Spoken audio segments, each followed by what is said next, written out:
I'm particularly anxious because I feel like, and I missed the very beginning of this morning's presentation, but we're in a particular moment in economic and political and social history. The deepest crisis that the economy and capitalism has been in decades. The most profound political changes that we've seen in a long time, and huge potential by evidence of the Obama administration's election for the potential of hugely vast and different types of power blocks coming together. But us, on both how we fund that potential and how we build this movement to reach that potential and step up to kind of our task in these times, I feel that we're very much behind the curve.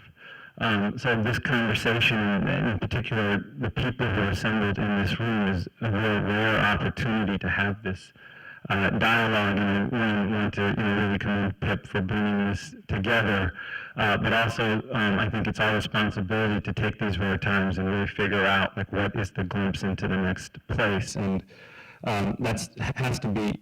And I think as we talk in our experience in the previous panels, our models, our best examples, aren't just something we want to replicate and do a bunch of and get to that other place, right? The best of our experiences are glimpses in towards this other place that we want to be.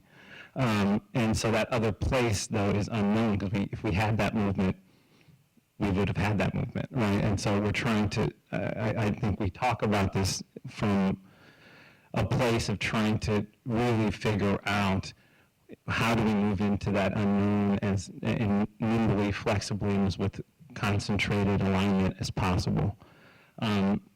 So with that said, I think for me, discovering or rediscovering the human rights frame was pretty simple. It was, a part of just trying to figure out how do we win. And I say that because so in the work of Right to the City, and the chair of Right to the City, and actually the executive director of the Worker Center in Miami.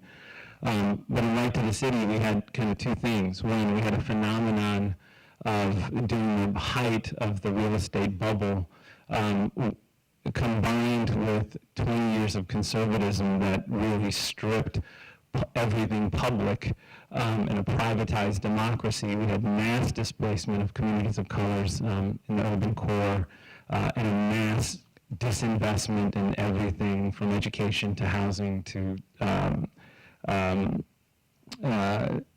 everything good that we're fighting for, and and then a concomitant increase in militarization, criminal persecution, immigration, da da da da da da da da. So that was the phenomenon. Which we all, I think, know well, but the condition of our organizing and our work was that it didn't address that phenomenon in a holistic way. And so the condition of our work was to actually address that phenomenon in pieces and largely in reactive pieces, right, where we would fight against the worst symptoms of those, of that condition. And so the question is then, what do we do to actually have a proactive strategy for working class communities and people of color to address this collective phenomenon, right? Which at that point was manifesting as gentrification, but that is a multifaceted thing. And for us, then the difficulty was, well, there's two ways to go. Well, then you read the 250-page book on our political analysis, and we all get on the same line and strategy for it. But that has not worked because those actually, in the crises that communities are facing, there are not enough entry points there for people to get in where they are. So we discovered the Right to the City frame, which is really a framework that urbanizes the human rights framework.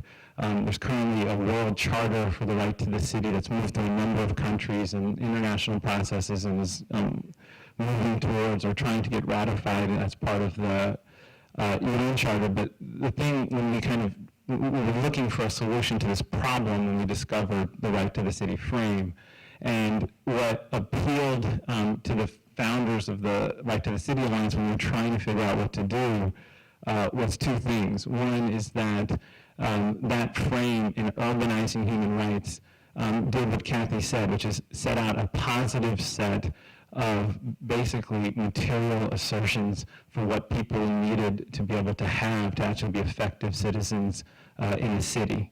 Everything from housing to education to cultural rights and all the things that Kathy talked about. But secondly, which I think ended up being much more important in uniting the groups,